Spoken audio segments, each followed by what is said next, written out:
आज हम अपनी वीडियो में पढ़ेंगे शेप्स ऑफ ऑर्बिटल, ठीक है, या फिर इसको हम बोलते हैं बाउंड्री सरफेस डायग्राम्स। ठीक है, हमने पीछे पढ़ा था ऑर्बिटल्स के बारे में। ठीक है, तो ऑर्बिटल्स क्या होते हैं हमारे? ऑर्बिटल्स होता है 3D surface where probability of finding electron is maximum. ठीक है, ऑर्बिटल्स में क्या होता है, इलेक्ट्रॉन को फाइंड करने 90 से 95% प्रोबेबिलिटी ऑफ फाइंडिंग इलेक्ट्रॉन होती है। ठीक है, और हमने पढ़ा था क्वांटम नंबर्स के बारे में। ठीक है, आज हम पढ़ेंगे शेप्स ऑफ ऑर्बिटल। ठीक है, इसमें हम पहले पढ़ेंगे ग्राफ्स। ठीक है, तो ग्राफ हम 3 तरह के ग्राफ पढ़ेंगे। एक आएगा हमारा साई वर्सेस आर। साई आता है हमारा वेव फंक्शन और आर आता है हमारा रेडियस। ठीक है, सेकंड पढ़ेंगे हम साई स्क्वायर वर्सेस रेडियस, इसको बोलते हैं हम प्रोबेबिलिटी डेंसिटी।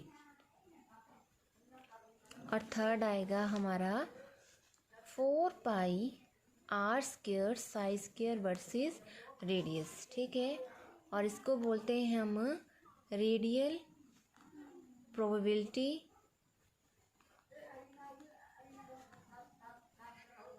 फंक्शन। ठीक है, तो इनसे क्या है लगभग जब हम psi square versus r graph निकालते हैं तो हमें इससे पता चलता है कि जो इलेक्ट्रॉन फाइंडिंग डेंसिटी, ठीक है, इलेक्ट्रॉन को फाइंड करने की डेंसिटी के बारे में पता चलता है। इससे हमें पता चलता है इलेक्ट्रॉन फाइंडिंग प्रोबेबिलिटी। ठीक है, और जब हम किसी स्मॉल रीजन में, ठीक है, वेव फंक्शन निकाले in case of complete volume के हिसाब से, ठीक है, तो हम क्या करेंगे, इसे 4 पाई आर स्क्वायर से मल्टीप्लाई करेंगे। ठीक है, अब हम ग्राफ देखें। ठीक है, ये ग्राफ है। ठीक है, साई वर्सेस आर। ठीक है, तो आपने क्या बात याद रखनी है कि जब हम एस ऑर्बिटल जैसे 1s 2s 3s के लिए हम ग्राफ बनाएंगे तो वो यहाँ से आएगा, ओरिजिन से नहीं आएगा। ठीक है, ये एस ऑर्बिटल के लिए, और PDF के लिए कहाँ से आएगा, ओरिजिन से आएगा। ठीक है, तो ये बात आपने याद रखनी है। ठीक है, अब हमने ये एफ हम पढ़ते नहीं डी तक की। ठीक है, तो इनके लिए हमने ये ग्राफ्स ड्रॉ करने हैं। ठीक है, तो सबसे पहले हम बात करें नोड की। ठीक है, नोड मतलब जो एक कट जैसे, ठीक है, उसे हम नोड, ठीक है, नोड मतलब कि जहाँ region where the probability of finding electron is 0। Region where probability of finding electron is 0। ठीक है, उसको बोलते हैं हम नोड, और नोड निकालते हैं हम n-l-1 से।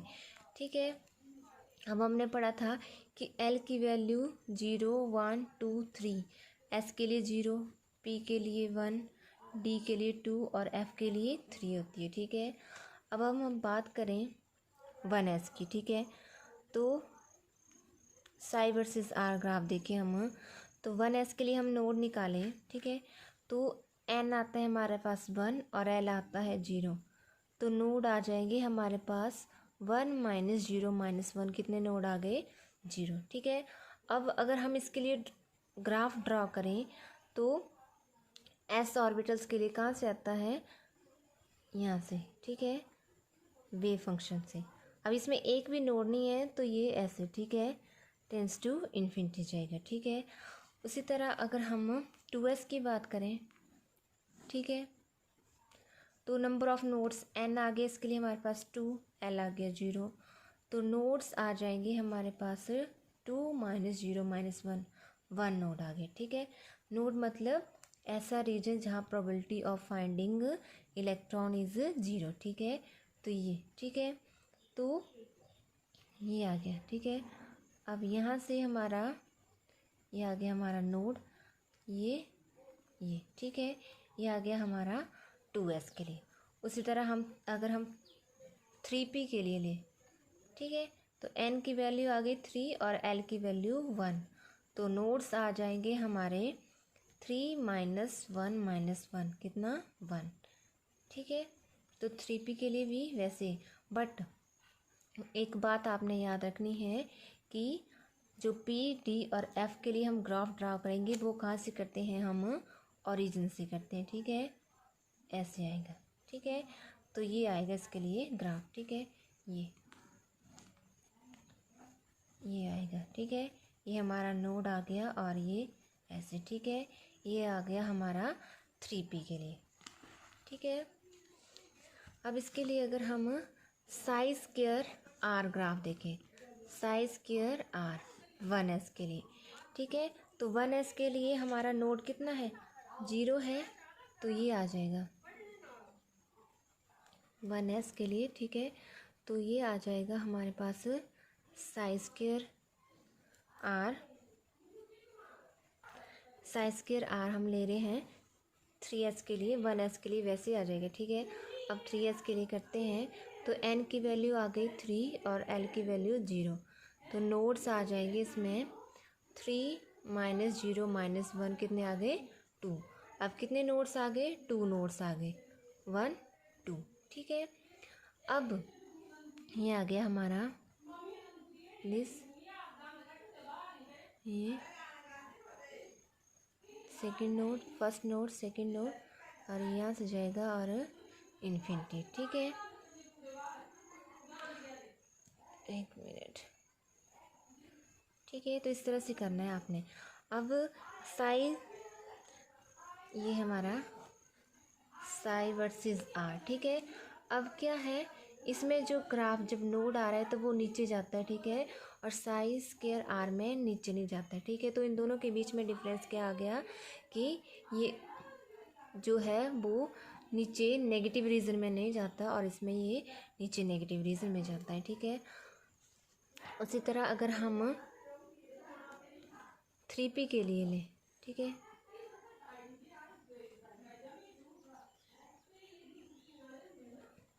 थ्री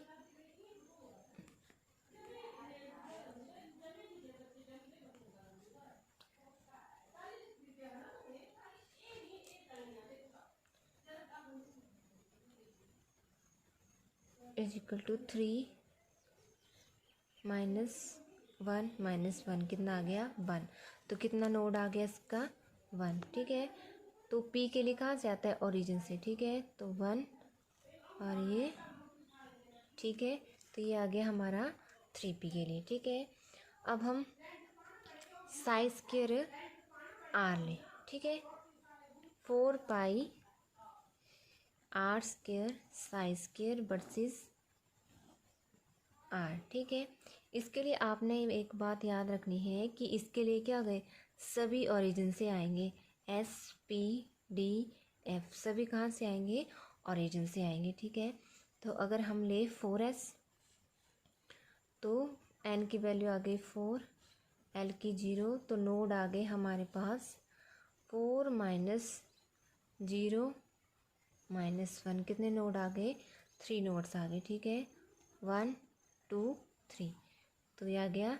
अब एक और बात आपने याद रखनी है, जब हमारे पास नोड ज़्यादा होंगे, एक से ज़्यादा, ठीक है, तो पहला थोड़ा छोटा, दूसरा उससे थोड़ा बड़ा और तीसरा उससे बड़ा। ठीक है, तो इस तरह से जाना है आपने। ठीक है, तो ये आ गया हमारा 4s के लिए। ठीक है, तो ये थे हमारे ग्राफ्स। ठीक है, और जो नोड आया, ये नोड, तो नोड हमारा ऐसा रीजन है जहाँ पे वेव फंक्शन क्या हो जाता है, 0 हो जाता है, मतलब कि इलेक्ट्रॉन फाइंडिंग डेंसिटी क्या हो जाती है, प्रोबेबिलिटी क्या हो जाती है, 0 हो जाती है। ठीक है, तो ये आया हमारा नोड, और इसको हम नोडल प्लेन भी बोलते हैं। ठीक है, तो ये आ गया हमारा ग्राफ्स, ठीक है।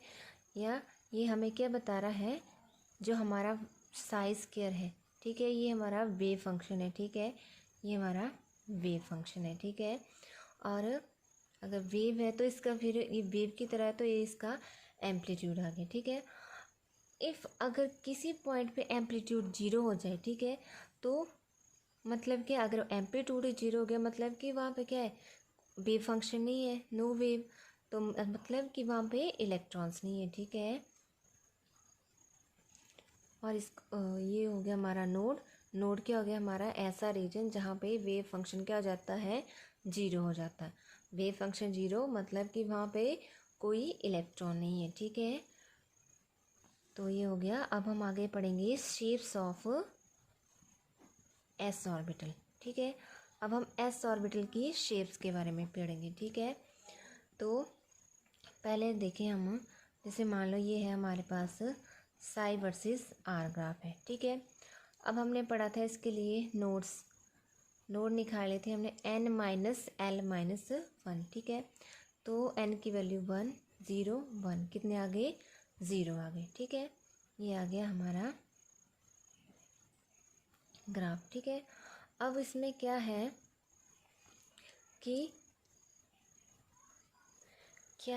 कि जैसे जैसे इलेक्ट्रॉन की डिस्टेंस बढ़ रही है उसमें इलेक्ट्रॉन की पाए जाने की संभावना क्या रही है। अब 1s में कितनी है, जैसे यहाँ पे 1s है, ठीक है, तो 1s में मैक्सिमम यहाँ है, ठीक है, क्योंकि 1s में जो इलेक्ट्रॉन है वो न्यूक्लियस के क्या होते हैं, नज़दीक होते हैं, ठीक है। तो जैसे रेडियस हम कम करेंगे या बढ़ रही है तो इलेक्ट्रॉन, जैसे रेडियस बढ़ रही है इसकी, यहाँ पे क्या है, ठीक है, मैक्सिमम इलेक्ट्रॉन फाइंडिंग डेंसिटी, ठीक है। अब जैसे जैसे हम रेडियस को बढ़ाएंगे वहाँ पे क्या होगा, इलेक्ट्रॉन फाइंडिंग डेंसिटी क्या होती जाएगी हमारी, कम होती जाएगी, ठीक है। इलेक्ट्रॉन फाइंडिंग प्रोबेबिलिटी क्या होगी, कम होगी, ठीक है। जितनी हमारी रेडियस कम होगी उतना ही वेव फंक्शन क्या होगा हमारा, ज़्यादा होगा, ठीक है। ये है 1s के लिए, ठीक है। अब जैसे देखिए ये हमारा न्यूक्लियस है, ठीक है, ये हमारा न्यूक्लियस है, ठीक है। और ये आ गया हमारा 1s, ठीक है, ये आ गया हमारा 1s, ठीक है। और इसकी शेप होती है स्फेरिकली सिमेट्रिकल, मतलब कि जो इलेक्ट्रॉन फाइंडिंग प्रोबेबिलिटी है वो क्या होती है, सेम इन ऑल डायरेक्शन, ठीक है।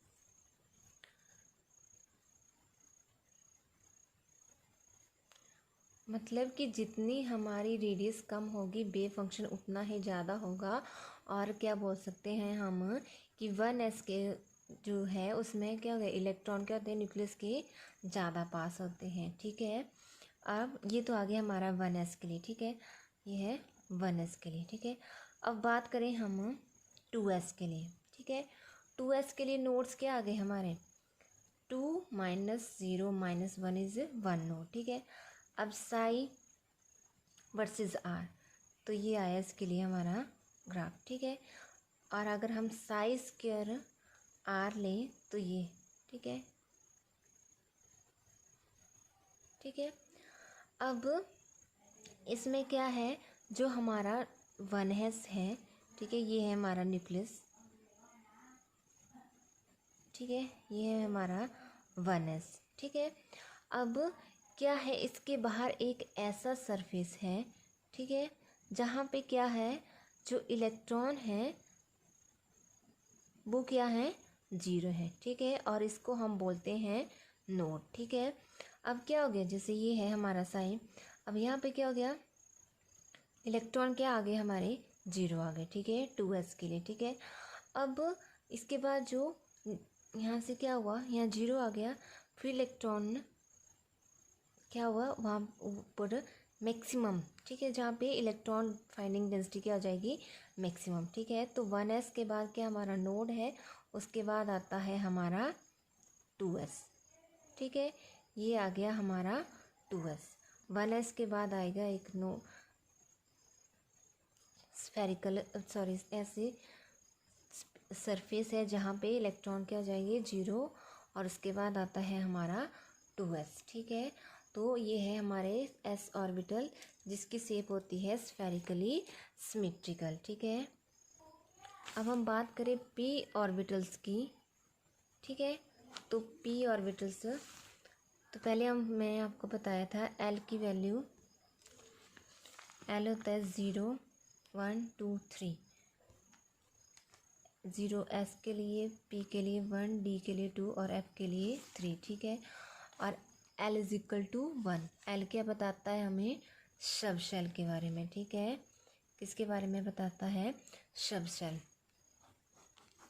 और अगर हम ml मैग्नेटिक क्वांटम नंबर की बात करें तो वो आता है, उसकी वैल्यूज़ -l से 0 से +l तक, मतलब ml आ जाएगा, वो बताता है हमें ऑर्बिटल के बारे में। ठीक है, तो वो आ गया -1 0 और 1, मतलब कि क्या, जो हमारा p ऑर्बिटल है, p सब शेल है, उसमें कितने ऑर्बिटल हैं? 3 हैं, px py और pz। ठीक है, कौन कौन से?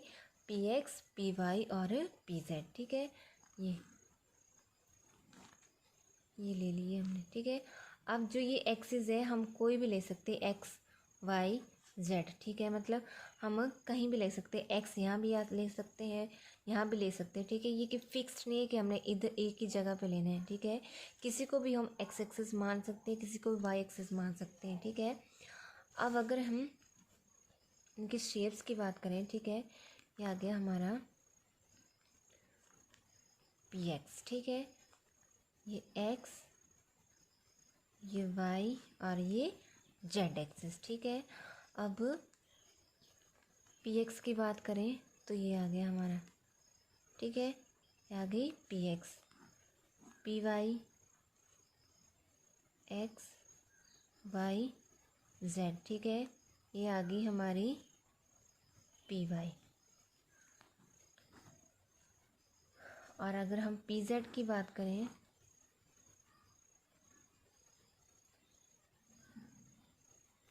x y z। ठीक है, तो ये आ जाएगा हमारा pz के लिए। ठीक है, और अगर हम इन तीनों की देखें इकट्ठा तो ये, ठीक है,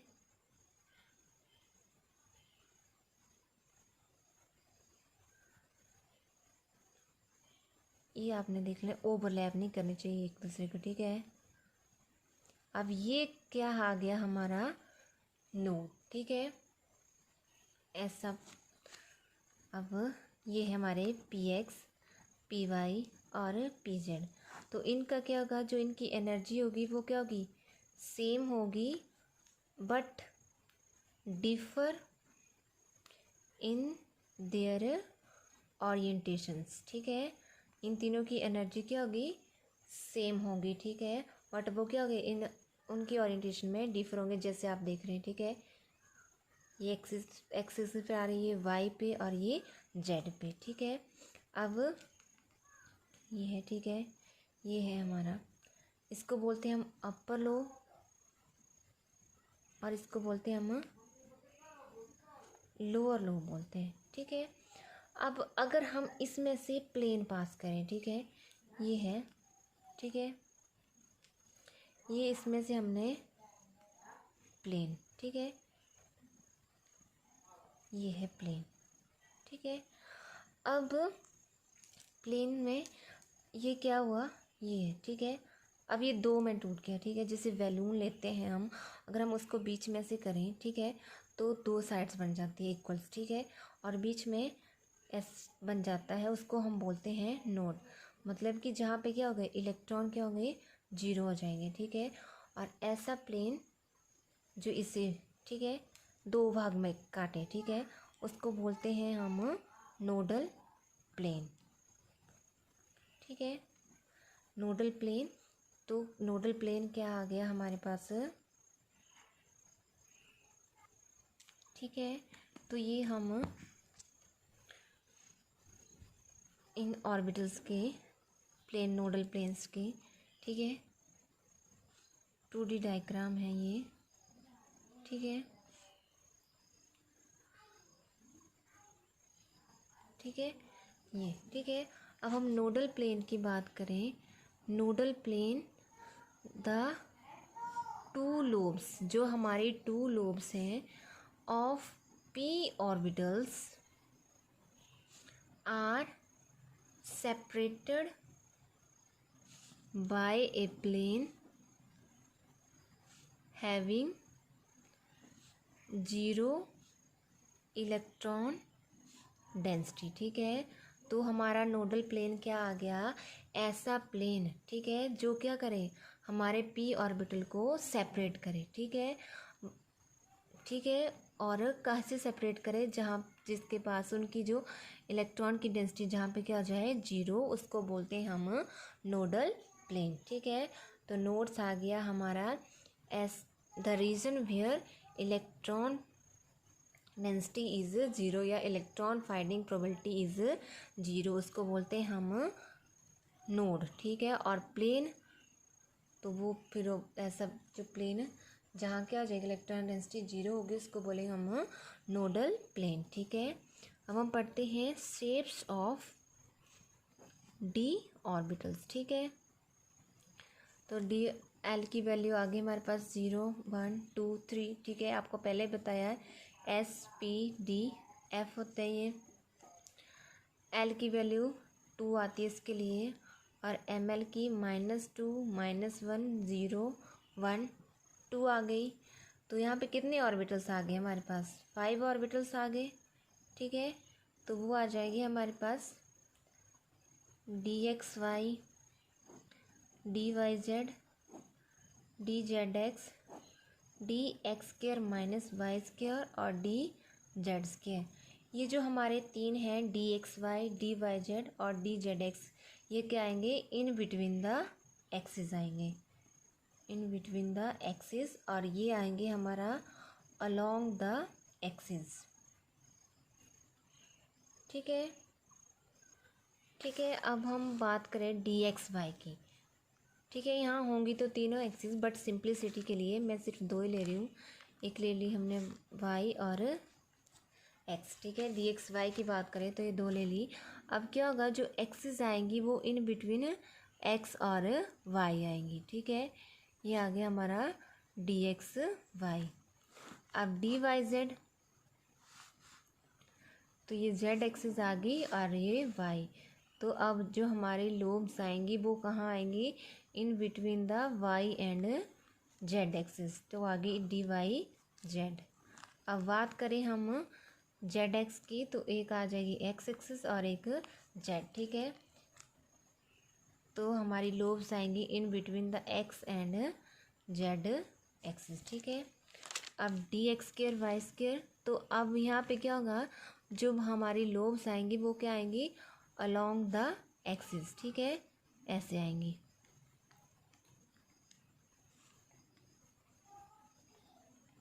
ठीक है, D x square minus Y square और ये जेड।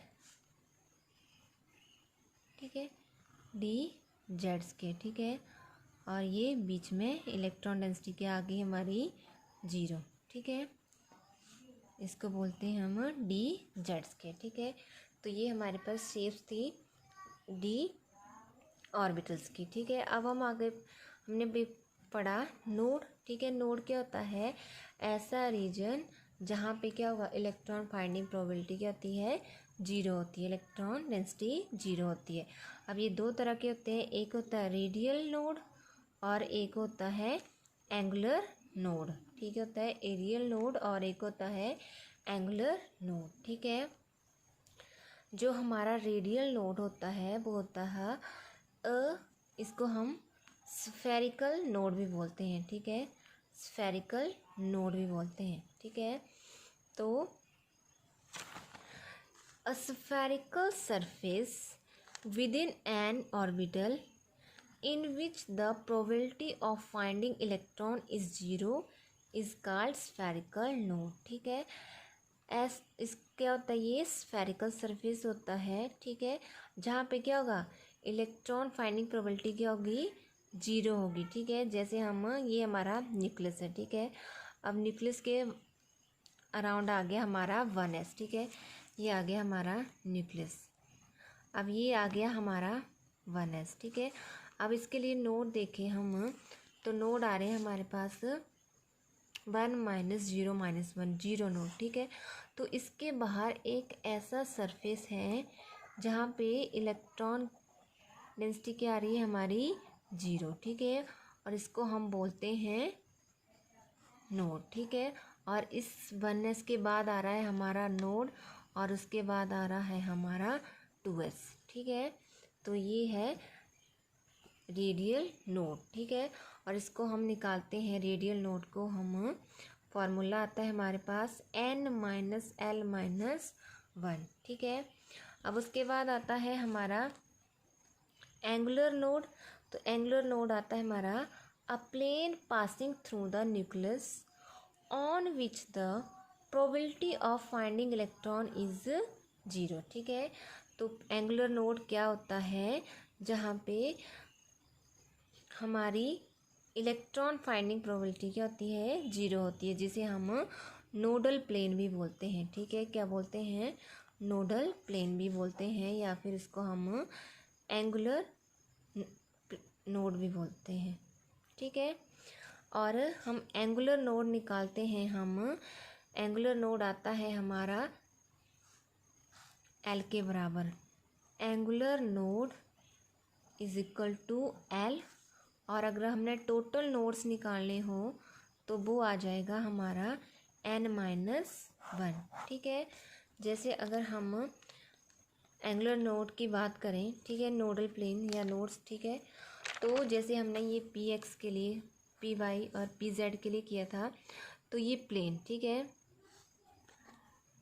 तो इसके लिए क्या होगा, जो हमारा नोडल प्लेन है वो किस एक्सिस के अपोजिट आ रहा है, वो आ रहा है एक्स, और एक्स एक्सिस के लिए तो वो किसके भी अपोजिट है, जेड वाई के लिए या वाई जेड के लिए, तो इसका नोडल, ठीक है। अगर हम किसी भी एक्सिस के लिए नोडल प्लेन निकाल रहे हैं तो वो क्या आएगा, जो दो हमारी अपोजिट एक्सिस है उनके थ्रू जाएगा, ठीक है।